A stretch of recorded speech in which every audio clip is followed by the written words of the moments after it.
welcome back to the third Saturday in October podcast and YouTube show. I am Chris Murphy along with my co-host Bradley Minigan here every week, especially for SEC Week 3, even though college football at large Week 6 looming for us, it's Week 3. So excited about that. How are you doing, buddy? I'm doing great. That's a lot of numbers, though. I know. It's Week 3, but it's Week 6. But you know what? It doesn't matter because we have SEC football. So let us know how much fun you're having following SEC football this year. Let us know if you like the all SEC schedule. Find us on social media at TSIO Pod on Facebook, Instagram, Twitter. Go to YouTube where you can see our podcast. You can see my glorious virtual backgrounds that I have every week. You can see Chris's lovely locks. And don't forget go ahead.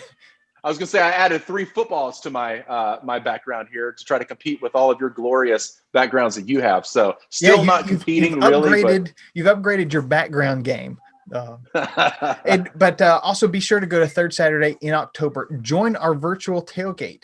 Come by for a few minutes. Come by for all the evening games. But just drop in, say hey. You can get an invitation to that by going to thirdsaturdayiNoctober.com. You can also get our top tailgating tips with recipes and ideas for how to make your tailgate the best.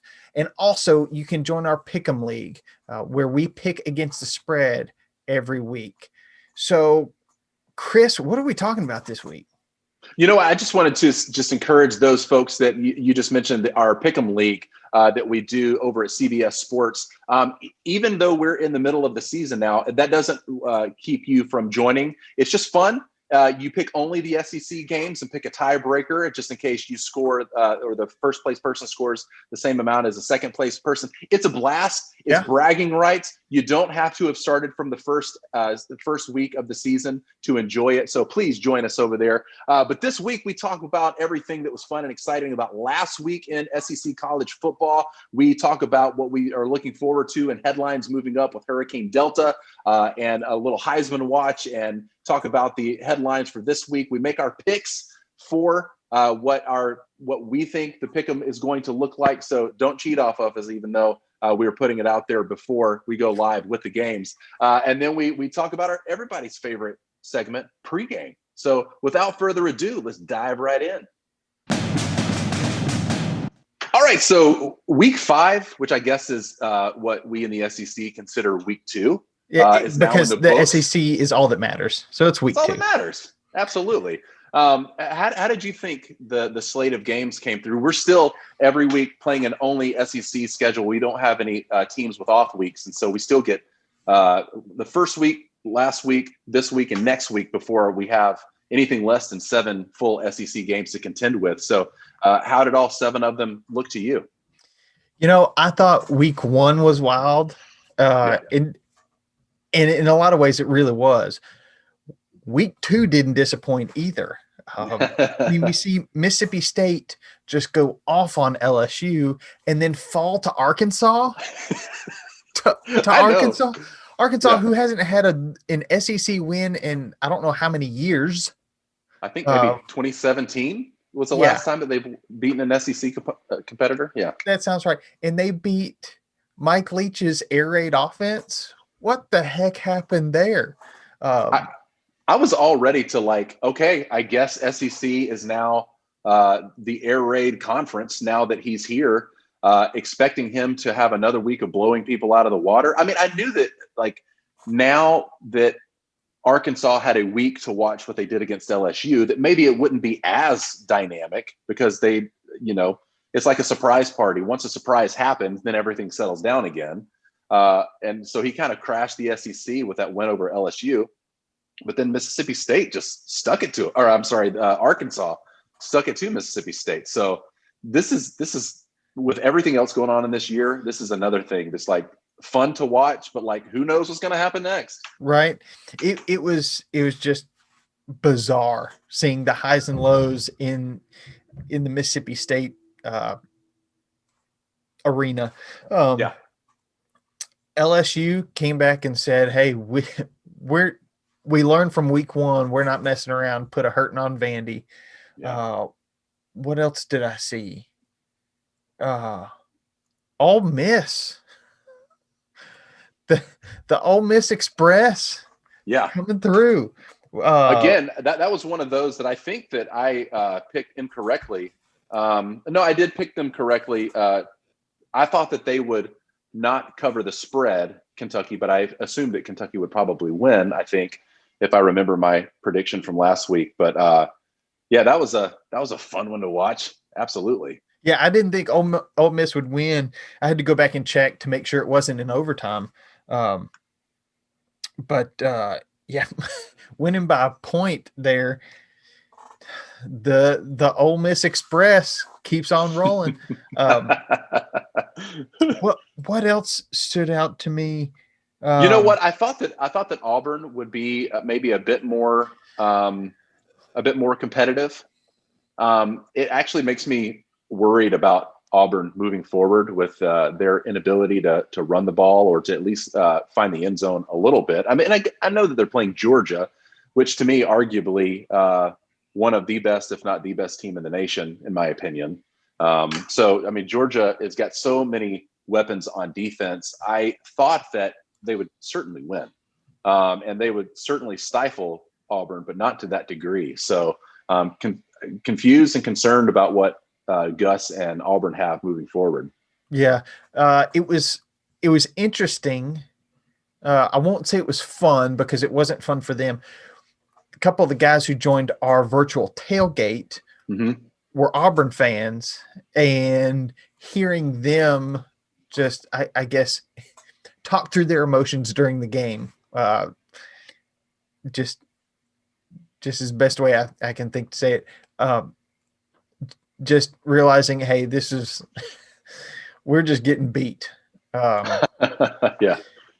You know, Bo Nix was making some bad decisions. Both lines were just not getting any push, and the SEC is still a trenches league. So, but all that to say, just a plug for our virtual tailgate. Yeah. Don't feel like, oh, my team's playing late, I'm too invested. No, come on. We'll be there to support you. If you need it, celebrate with you. We're just about having a good time. So glad those Auburn fans joined us during the virtual tailgate, even though I know it was high stress for them. It was a freaking blast. Again, the first week of the SEC season, I wasn't able to join you because of family obligations, but being able to sit back, relax, to watch the games on the big screen, but then also to just have that conversation going. If we can't be there in person, that's it, second best, if not I was comfy on my couch, just hanging, watching the games. Thank you for setting this up, because this is a great way to spend a Saturday evening.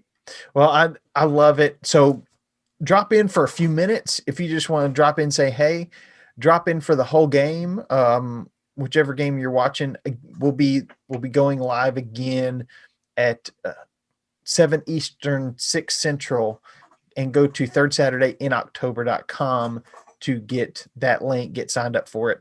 But that, that was a highlight.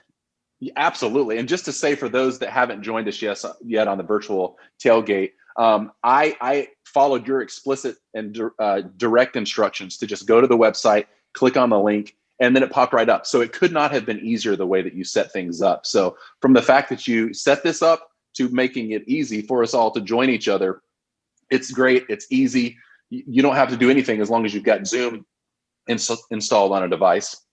So yes, please join us. We're having a blast, doing our best to tailgate with each other, even if we're distanced away. We were representing several different states last weekend, so it's just great. But I will say, if your team starts to lose, it is difficult sometimes to try to maintain that sense of, I'm just going to smile and be okay. But man, it sucks to watch my team go down like that. So it's a safe space. So just come join. They were cold by the time that I tried them, but I had a Chick-fil-A chicken sandwich and a Popeyes chicken sandwich, I'll tell you, when they're cold, I couldn't really tell a difference. Yeah. I had to let me explain why they were cold. Popeyes is 30 minutes away from my house, so I had to go pick it up while I was out running errands. But I had to get food back in time for my son to eat at 5 because he eats early, and then kickoff for the virtual tailgate went until 6. And so I tried them shortly after that, but they'd been cold for quite a while at that point. So, could I have reheated them? Yes, but I didn't want to leave the virtual tailgate that long to go reheat them. So now I read an article last week getting prepped to have you do that challenge. And I got a bone to pick with this particular article that ranked like the top 5 chicken sandwiches from fast food places. Yeah. And they had Chick-fil-A coming in, like, I think out of maybe top 5 or top 6, closer to the bottom, with Popeyes coming in just above Chick-fil-A at like 4th or 5th place. And number 1 was Burger King, which nothing against Burger King, but that chicken sandwich doesn't compare to either Chick-fil-A or Popeyes, in my opinion. So don't believe everything you read on the internet, because I felt like that was a completely false assessment, or it was being paid for by Burger King in and of itself. Hey, Burger King, we're Burger King. We're just gonna write a rankings. We're gonna put us first. We're gonna put Popeyes and Chick-fil-A way at the bottom. Yeah, I will say though, as a family, we have all tried the Popeyes chicken sandwich, and we all think it's a delicious sandwich. Again, kind of what you were saying a minute ago. If it's hot and fresh, to do the comparison, maybe pulling ahead from a flavor and crispiness profile. Maybe even pulling ahead of Chick-fil-A, but we have so many years invested in brand loyalty with Chick-fil-A, even though I think all 4 of us said that it was superior as far as taste and crunch. We still choose to go to Chick-fil-A, which in the area that we live in, they're less than a mile away from each other. Yeah. But we still will do Chick-fil-A sometimes multiple times a week, where Popeyes, we still kind of look at as like this outlier of like, oh, it'd be fun to go try that chicken sandwich again. So Chick-fil-A definitely wins from a brand loyalty standpoint. Well, there was no crunch left in my sandwiches by the time I got it. They were both kind of soggy and soft, but so from that standpoint, it was just chicken. It was really just chicken. I couldn't tell the difference. So at some point, I'll have to try the spicy versions. But I will say this week, I don't know what it's going to be like. I'm going to try to drop in for some of the tailgate. We are going down to Georgia. I didn't think about this ahead of time. I'm going to my in-laws the weekend of Tennessee, Georgia. We're celebrating my son's first birthday. He turned 1 on this last Wednesday. So we're going down there to celebrate with them, and it's rivalry weekend. Oof. Yeah. So, for those of you that are new to the podcast or maybe didn't hear it, you can go back and listen to a season 1 episode where we interview your father-in-law, who is one of the biggest diehard Georgia fans that I've met in my years. And so that was a fun time to sit around and talk about the fact that I'm a Bama fan. He was a Georgia fan. You're a Vols fan.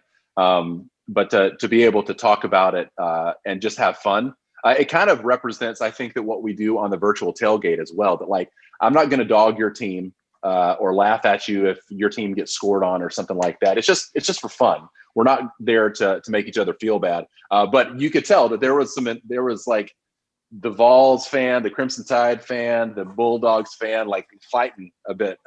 So go back and listen to that episode if you haven't. But feel for you for this weekend of being able to, or you're going to be sitting and watching that game in the same living room as your father-in-law. Yeah, well, he's really knowledgeable about football too.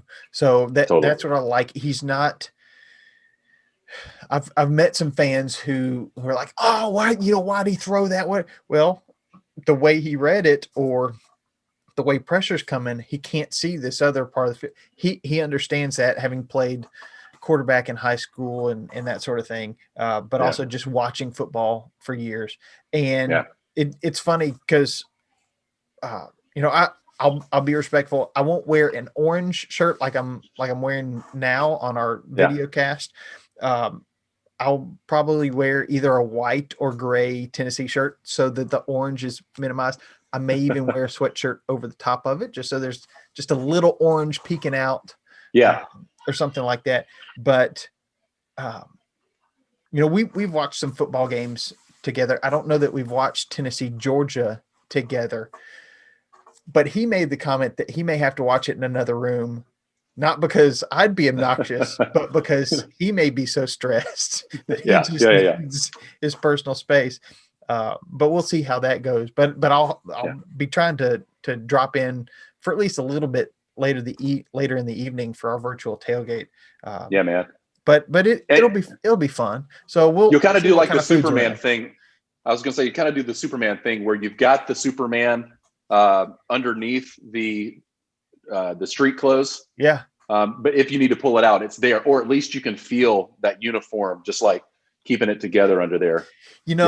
A few years ago, one of Jesse's cousins got married. Was it on? I don't think it was Tennessee Georgia weekend, but Tennessee was playing during the wedding ceremony. So I've got a tie that's orange and white checkerboard. And then I was wearing a white t-shirt underneath. I think I've worn it on the podcast before. It says, "This is my t-shirt," and T is a Tennessee Power T. Nice. Yeah. And I took a selfie of me kind of doing the Superman just so you can see the T. So I may have to do something like that again this weekend. I had a relative about 10 years ago that got married on a big Alabama football day in Alabama. And they justified it when it got closer because they planned it like 6 months in advance. But as it got closer, they were actually an Auburn fan. And they justified it that Auburn wasn't playing a big team that weekend, so it was okay.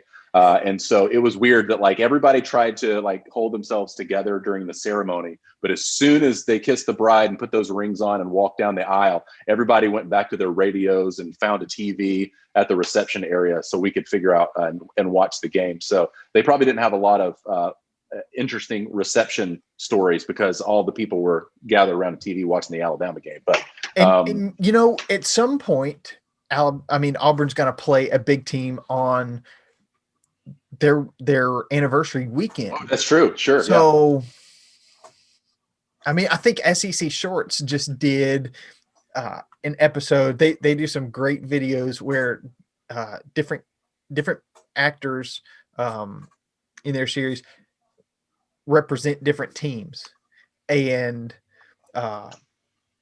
it was an SEC fan who was planning a wedding and couldn't have a fall wedding because SEC football.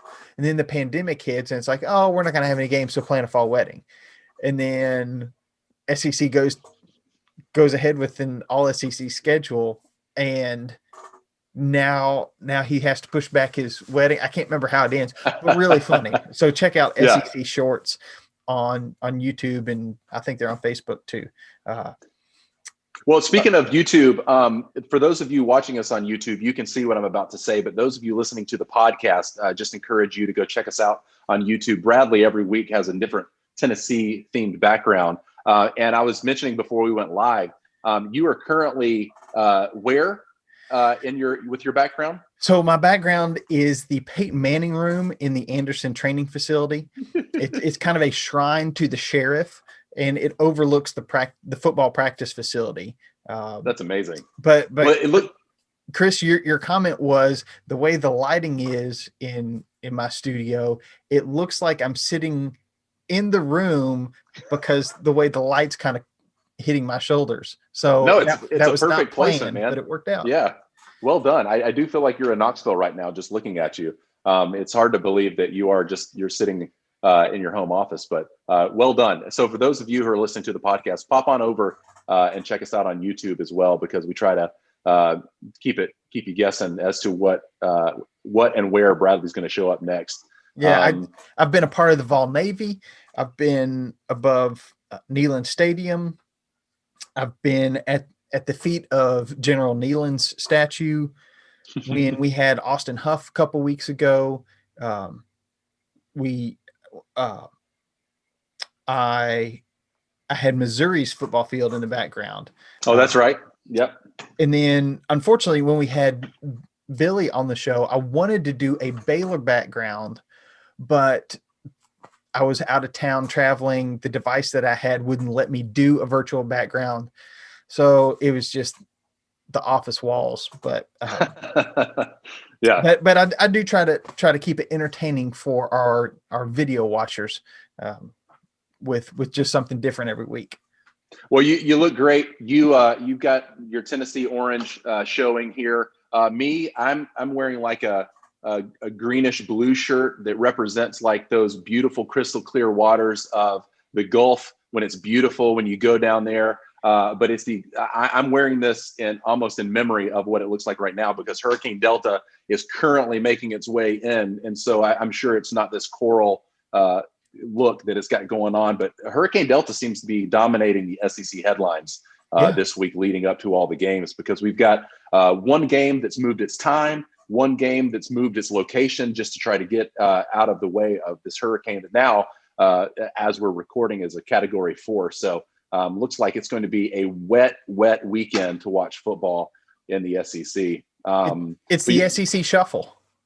It is, which I guess, I don't remember teams necessarily having to move times and locations often for games, but it sounds like that this is going to be a pretty hefty hurricane heading in. So, and you know what, the SEC, where we're located, we always have some situations that find themselves wet because of how these hurricanes come in from the Gulf and hit these SEC schools or ACC schools often. But it looks like that Alabama Ole Miss, just before we went live recording this, we found out that they're moving their time, but only by an hour and a half. So instead of a 7 p.m. Eastern, 6 p.m. Central kickoff, they're moving it an hour and a half later. So it's going to be 7:30 Eastern, 6:30 Central. It's bizarre that it's only 30 minutes or hour and a half difference. Right. I don't know. You can't really control a hurricane, and Hurricane Delta. I mean, had it been Hurricane American Airlines or Hurricane United, it might have a cancellation and we'd all be fine. But now, if it was Hurricane Southwest, I believe that as long as you get there early enough, you can have your game wherever you want it to be. as long as it's not a middle seat. But avoid those middle seats like the plague, man. Right, because the plague only lives in the middle seats. But Hurricane Delta is influencing games this weekend. Not to take hurricanes lightly, but just to get some laughs and some smiles during a time when it can be very stressful, very scary. But do stay safe if you're in the hurricane's trajectory. Be safe, get out of the way. I know couple weeks ago, I was down in Florida when Hurricane Sally hit, and it was supposed to go further west, and we got some of it. We were without power for only about 13 hours. But in Florida, it does get warm, so it was getting warm in there with a little one who wants music or something going on. There wasn't a whole lot to do, so we just ended up walking around, splashing in puddles, that sort of thing. I was nervous for you guys. I wasn't nervous when I went to bed at midnight because it was still tracking further west. And then somewhere around 2, 3, 4 o'clock, it moved further east and came more towards us, hit Mobile, Alabama hard, but us over in Fort Walton Beach did get some of it as well, just a lot of rain, high winds, but ended up being okay. Was able to get off the island where we were staying to get food, because we were needing more food, but we didn't worry about going to the grocery because it was going to go west of us. But right. It was scary. Saw people surfing in the Gulf. I've never seen surfers in the Gulf. but just it was not a comforting feeling seeing all these storms roll in. Yeah. But I'm glad we were not hit as hard as some of those over in Mobile. Yeah, and good point about the Hurricane Delta upcoming. Everybody staying safe. Yeah, as much as it's fun to be silly about stuff, I don't want it to be sounding heartless to those that may be affected upcoming. So yeah, take care of yourself. An interesting point going back to SEC football, thinking about years past, that it seems like with LSU and Missouri moving from Baton Rouge to Columbia, that seems kind of like a no-brainer, especially if you can make sure that everybody stays safer in that way. But because there's not as many or no fans in the stands and a lot of football across the nation this year, it's interesting that your home field advantage is not quite as affected if you have to move. But I feel like I remember now in other seasons how teams will argue like, we just need to postpone this game because they would lose home field advantage, and how important that is to so many teams, or to play in a neutral site. So interesting to think about the fact that that's not as big of a storyline this year, because home field advantage is oftentimes taken away when you don't have as many or any fans in the stands. Yeah, I want to say that LSU has been in this position before. Yeah. I don't, maybe Florida as well, and it may have been Florida LSU, and it was a home and home series, and so they just swapped them for the year. Yeah, that sounds really familiar now. That was may have been last year or the year before, because that does sound very familiar. But trying to think what else happened in week 2. South Carolina, Florida. Florida didn't pull away quite like I thought. I was very impressed with Tennessee's showing against Missouri. I was very excited to see Tennessee play pretty well, have their way on the offensive line. Yeah, it seems like that, as kind of expected, that Tennessee has fallen into that.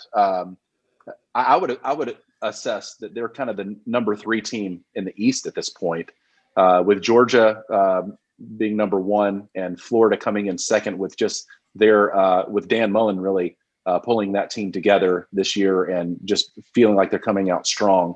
But I think your preseason assessment of Tennessee seems like it's really holding true. They are solidly in that number 3 spot. It's going to be an uphill battle to pass either Georgia or Florida. I think it's possible. Yeah. It's all really, how's our quarterback play, and can our defense continue to improve week to week? But Chris, just some quick thoughts. How did you feel about the matchup against A&M? I mean, it wasn't really close after the first quarter. Yeah, it seemed like they got their stuff together. I think our Alabama's defense still, especially in the secondary, I'm not really pleased at all. Although I heard somebody saying recently that you don't want your team necessarily firing on all cylinders with nothing to improve upon in the first couple weeks of the season. You want to have some things to work on. So as long as they're staying safe and winning games, that you want things to improve. And so I think maybe our offensive line penalties that we had, like some pre-snap stuff, really needs to be tightened up. Our defensive back situation, we're still allowing too many yards in passing. But overall, it kind of was what everyone expected it to be, which was, Alabama didn't cover the first week, but they did cover last week against A&M. So some things to improve upon, but I'm encouraged with what's coming up in the next couple of weeks, that hopefully we'll tighten some things up and be good there. But yeah, I feel good about it. Any thoughts that you had about the Bama A&M game? Well, yeah, just your comment about, you want to have things to work on week 1, week 2. Yeah. Well, normally you have some warm-up games. Yeah, sure. Not so much when it's an all SEC schedule. Not that Alabama would have had that much of a warm-up with USC at being their week 1 matchup. But yeah, you're right. You and good coaches will always find somewhere to improve. But yeah, it was kind of okay. This is the Alabama we expected. Foot on the gas, show no mercy, play a full 60 minutes, and I think they did that against A&M. Yeah. I've heard some concerns from some folks about the Alabama running situation, just our running backs, and not producing or progressing as much as people would hope.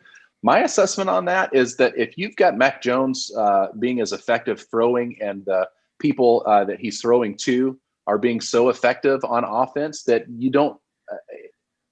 I think Saban's going to throw it, or Steve Sarkisian's going to throw it if it's effective, and so we haven't had to rely on the running game like we've had to in so many years. I heard an interesting stat that I shared with you yesterday, that in the last 20 years, specifically, or especially because Reggie Bush for USC in like 05, I think, had to give up his Heisman, that in the last 20 years, a quarterback has won the Heisman every year except for 2 years, and that's when Alabama's 2 running backs have won. So interesting that it's still a dominant QB award, essentially, except 2 years Alabama's crashed the party with running backs. But those are the only thing other than quarterbacks that have won in the last 20 years.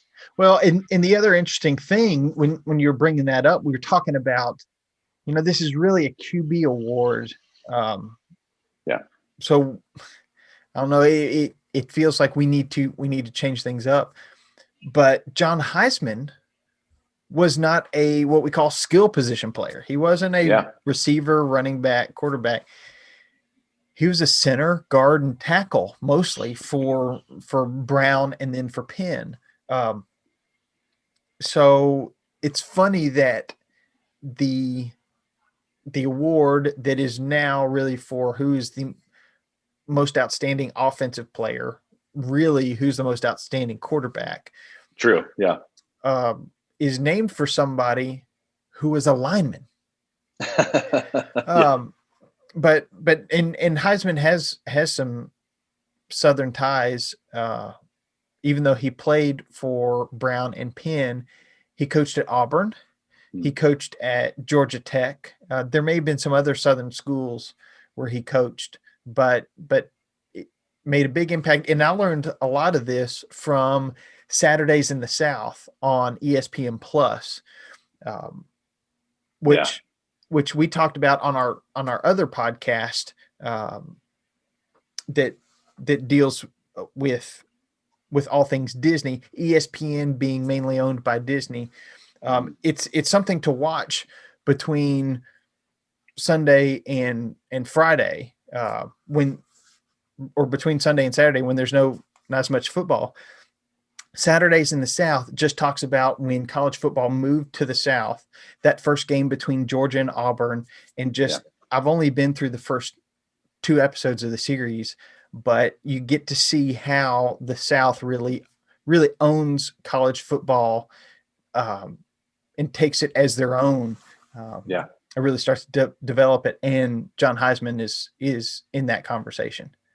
Yeah, it certainly does feel like that, with the exception of a few schools like Ohio State or Texas or USC, Oregon, a few exceptions, that it seems like college football really does reside now in the South. It's like it moved its capital from the Northeast down to the Southeast in the last 100 years or so. But yeah, interesting idea. And just a quick note, did an ESPN read an article recently that said that out of the Heisman watch right now, again, this is early season at this point, but 2 SEC players are in the mix right now. It looks like that Kyle Trask from Florida is coming in at number 2 in their current Heisman rankings, and Mac Jones at Alabama is coming in at number 5. There could be the argument of several other SEC players, but that's what SEC or the ESPN ranked recently. And there's even, I believe, Justin Fields of Ohio State is coming in at number 3, even though he's yet to play a snap. So I don't know how much clout I put in these early season rankings right now, but I'll take some Mac Jones chatter as a Crimson Tide fan if I can.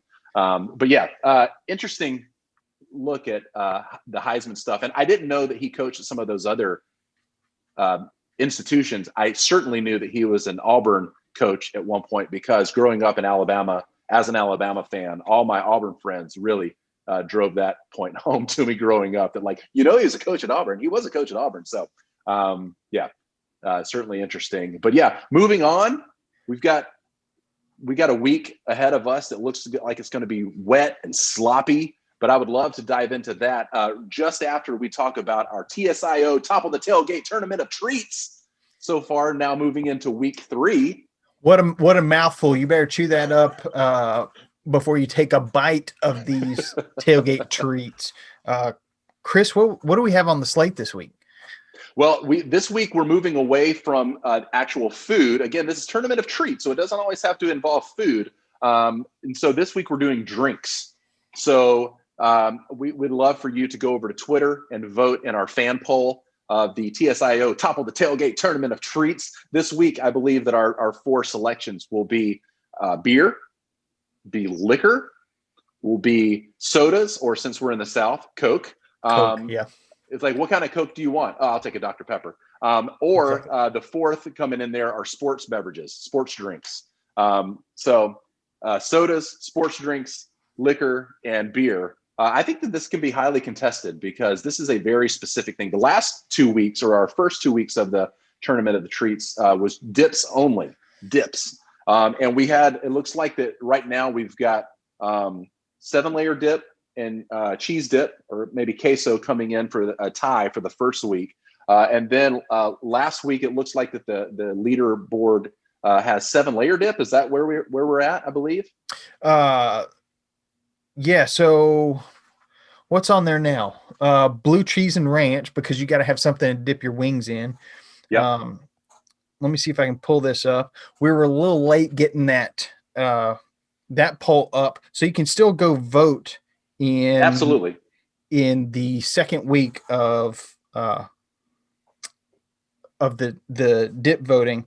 Right now, the options are French onion, buffalo chicken, ranch, blue cheese. Buffalo chicken and ranch are tied for first right now. Okay. So go make your voice heard with the dips for a few more days. Also, you can go vote for your favorite drink at a tailgate as well. Yep. While you're on Twitter, be sure to follow us so that you'll see these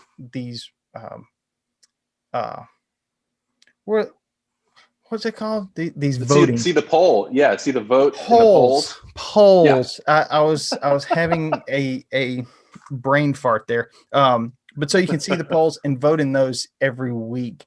But yeah, drinks. I'm excited. Do you want to drown away your sorrows, or do you need to stay hydrated for the game? You tell us. Drown your sorrows, caffeinated, or hydrated, whichever one you need to be. Yeah, or maybe you're just celebrating a win. That's fine too. There you go. Absolutely. So yeah, go over, vote on Twitter at TSIO Pod for our TSIO Top of the Tailgate Tournament of Treats Week 3 drinks. I know which way I'm already leaning, but I will wait and let people see that from the polls. Let's move on to pick'ems. Yeah, let's do it. Looks like that our Week 5 pick'ems, which again for us SEC fans was actually Week 2. We had a tie for first place, which was Mike M and Rusty M, coming in with the same. I think they were both 5 out of 7 for that. So congratulations. But the tiebreaker that we have over there finally came into play with Mike M pulling away and taking down first spot because he was closest with a tiebreaker. So congratulations to Mike M. I don't know who this guy is, but yeah, but I hear positive things about this guy. He's a young buck in the third Saturday in October nation. So congratulations to Mike M. This week, we've got our SEC Week 3 and college football at large, Week 6. We've got some fun matchups coming up. First off, wanted to talk about We've got South Carolina versus Vanderbilt. That's going to be at 11 a.m. Central on the SEC network.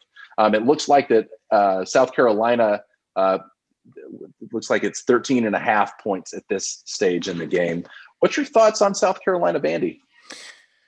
2 0-2 teams matching up. Somebody's going to come out with a defeated record, and somebody's going to get their first win. I think South Carolina still wins. I think Vandy covers, though. Ooh. I still like Vandy's defense, even though they gave up a lot of points to LSU this last week. I still believe in them, especially against South Carolina, who has Shi Smith, but outside that, Tennessee was able to contain them. Vandy's usually has a stout defense. They did against A&M. So I think that defense comes back out to play. What do you think? I'm picking South Carolina in this one. They're playing at Vandy. It looks like I think that some of these early slate games, South Carolina, Vanderbilt, and then LSU, Missouri, especially now that the game has moved from Baton Rouge to Columbia, Missouri, they will maybe have some benefits of not being so rain-soaked, or if the path of the hurricane is just not going to be hitting you until a little bit later, which is, I'm assuming, which is why Ole Miss, Alabama just moved an hour and a half. I think that they could be they could benefit a lot from playing an earlier game or not being in the path of the hurricane yet. There's something about South Carolina that I feel like that I'm just waiting for them to pull it together. And so I think I'm picking South Carolina to cover and to win by at least 13.5. But this is a difficult one for me to pick. I could very easily have gone the other way. So I like it, though, when you and I have some differing opinions on what's going to happen with some of these games, just to keep it competitive between the two of us. So looks like that we're both in opposition there. Moving on, it looks like that the LSU Missouri game is still going to be at 11 a.m. Central on ESPN, but it's moving to Columbia, Missouri to stay a bit drier. So it looks like that that right now, am I looking at this correctly? That Missouri is a 20.5 point favorite to LSU? They're a 20.5 point dog. LSU. Something must be lined up differently because of the switch in venue or something like that. Yeah, that didn't make any sense to me. Yeah, I think there is no way that Missouri is favored in this game. I think it's just a technical glitch. But I'm going with LSU on this one. I think even though it's moving, there's some details are changing. I think they still pull together and cover the spread on this one. Yeah, I'm picking LSU too. I think that they had such a disappointing week one. And then last week they pulled it together and really, I think they won by 34 or 36. So I think that they're going to continue that trend this week against Missouri. Unfortunately, Drink will be 0-3, which I believe that will be the only new coach that hasn't gotten a win in the early seasons or the early part of the season so far. So it looks like we're in lockstep there. Also at 11 a.m. on ESPN, we've got Florida, Texas A&M at Texas A&M. What are your thoughts there? So a couple teams that are kind of heading in opposite directions. Florida overachieving so far this year, in my opinion. Texas A&M underachieving. So I'm going with Florida, who is almost a touchdown favorite here. What do you think is going to happen here when the Gators take on the Aggies? Yeah, I couldn't have said it better myself. I think that Florida is showing such promise. The two Kyles over in Gatorland, I think, are going to take it home at least by 6.5. I could actually even see this line being a bit further apart than just a half point less than the full 7 points from a touchdown. So I say Florida wins this, and they cover the spread as well. Then we move on. Those were our first early slates, and now we move on to 2:30. We've got Tennessee, number 14. Tennessee taking on the number 3 Dogs. Smokey and are not allowed in the stadium, but I think this is going to be a dogfight. I'm going with Tennessee to cover the spread at least. I think they've got a shot at winning. Whether it's a good shot or not, I don't know. But I'm getting nervous already. Let's just play. Yeah, I hear you. As much as I don't like to pick against Tennessee, I did actually this week. And I just think that Georgia's defense is so stifling. I am very nervous for when we play them coming up in a week or so, that being Alabama, just because Georgia's got so many defensive weapons. True. So I say that they take this one down, but it's a hard pill for me to swallow. Because easily my second favorite team in the SEC are the Tennessee Vols. But it's going to be hard. It's in Georgia. It looks like that Georgia and Tennessee will both benefit from the fact that it looks like the path of the hurricane won't be in that area by the time that kickoff happens. It may be rainy, but not ugly as far as weather goes. So I'm picking Georgia, unfortunately. Moving on, 30 minutes after Tennessee and Georgia kickoff, Arkansas and Auburn kickoff in Auburn. Over on the SEC network is when that will be. Oh, and just by the way, because I always like to say this, the Tennessee-Georgia game is the CBS game of the week this week. So that's probably the game that I'm most excited about watching. Yeah. There's so much at stake for the East there. I hope it's competitive, and I would love to see Tennessee pull out a win there against an early playoff hopeful in Georgia Bulldogs. But moving on to Arkansas, Auburn. What do you think there, man? We're playing in Auburn. Both teams are 1-1. Auburn looked exposed last week. And Arkansas was competitive enough to win against Mississippi State. So do I know who wins? No, but I think Arkansas covers the spread in this one. I hear you. I'm the same way. I feel like that they've got a shot. They've got some momentum. Arkansas was an early SEC West dog, but the fact of how they showed up last week, it's pretty impressive, and I hope that they continue to do that. It looks like Felipe Franks, the former Florida quarterback, now at Arkansas Razorbacks, has the potential to maybe not win this game, but to make it really competitive. So I'm saying Arkansas doesn't allow Auburn to cover the spread there. So again, I just like you, I don't know who's going to win this one, but I think it's going to be more competitive than that 16.5-point spread. And then your Alabama Crimson Tide taking on the Ole Miss Lane Train Express. Cool matchup, Nick Saban versus Lane Kiffin here, but how do you think this game's going to shake out? It being 5, or now I guess it's moved to 6:30 Central, 7:30 Eastern on ESPN. They're moving it because of the path of the storm. I think that this game has the potential to be ugly on several fronts. First, the weather. If they're moving it an hour and a half later, hoping that the storm would have really moved past at that point, it means the field conditions are going to be pretty sloppy. I also think that the conditions for two teams that have shown some good passing promise on offense, but some kind of miserable numbers as far as, at least for my Alabama Crimson Tide, on what I would hope that we would be doing on pass defense.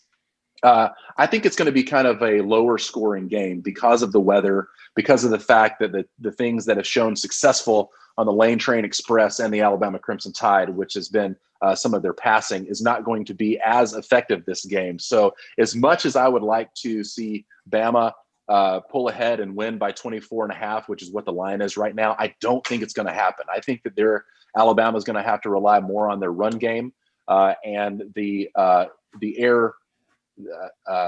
passing offense is not going to be as effective. So I still think that Bama wins convincingly, but not by more than 24.5. I would love to be proven wrong, but I think that that's the way it's going to be played out. What about you? Well, Lane Kiffin made some comments about Nick Saban this week, saying he was elderly. Right. He thinks that Nick Saban, if he were a DB, would not be able to cover Lane Kiffin. And of course, Saban being Saban was like, well, yeah, I'm a lot older than he is. I'd like to see him when he's my age.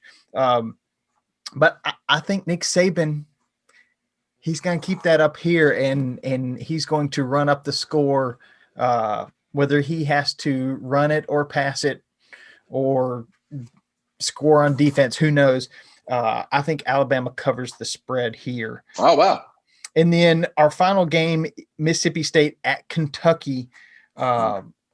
Kentucky, a couple of tough losses. Mississippi State, hot and cold. What are you thinking, Chris? That's exactly what I'm thinking. That Kentucky seems primed to get a win.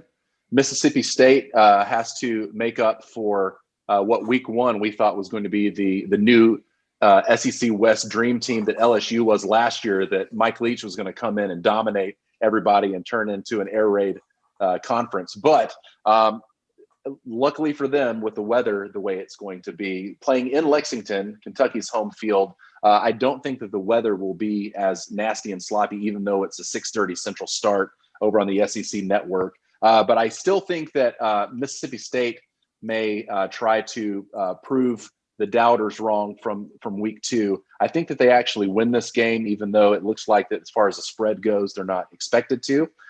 So as much as I would like to see Kentucky get their first win of the season, I assume that Mississippi State's going to actually win this one, and so the spread won't be a factor. What about you? I agree. I think, unfortunately, Kentucky starts the season 0-3. Mississippi State rebounds.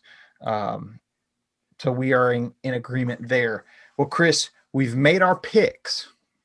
Yes. Now it's time to watch some football, which means indeed. It's time to pregame. Pregame.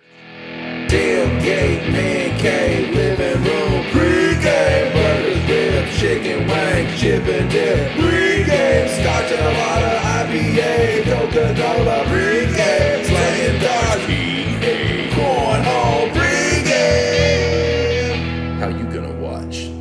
So I've already talked about how I'll be in Georgia. Gonna have to watch the game in a Georgia household. So Chris, how are you watching the game this weekend? This weekend, I'm going to be enjoying it from the comfort of my my new couch and big screen TV.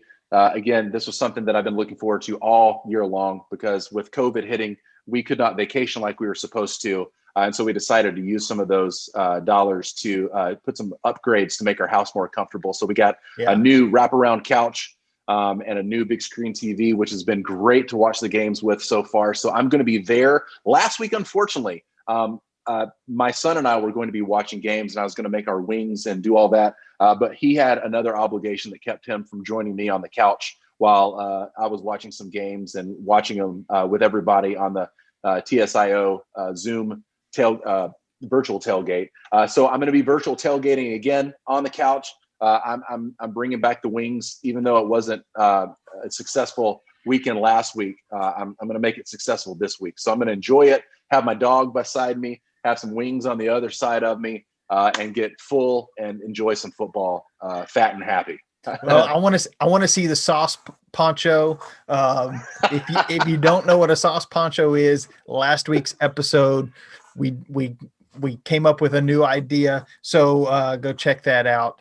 But I'm excited for another week. It's going to be a big week for Tennessee fans. It's going to be a big week for Georgia fans. Somebody's got to come out a winner in that top 15 clash. Be sure to follow us on social media at TSIO Pod on Facebook, Instagram, Twitter.